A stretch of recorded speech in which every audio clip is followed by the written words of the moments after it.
Niliona ndege za kivita.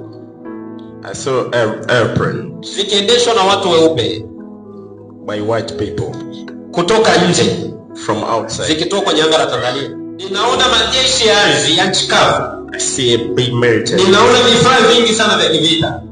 I see a lot of military equipment. Kwa mara ya kwanza ndege hizi zimetua katika ardhi ya Tanzania mwaka 2025, kwa maana mwaka huu kwa ajili ya mazoezi ya kijeshi yaitwayo Justified Accord 2025 yaliyoshirikisha majeshi ya nchi kavu ya Marekani na Tanzania kwa mafunzo ya pamoja ya operation za usaidizi wa amani.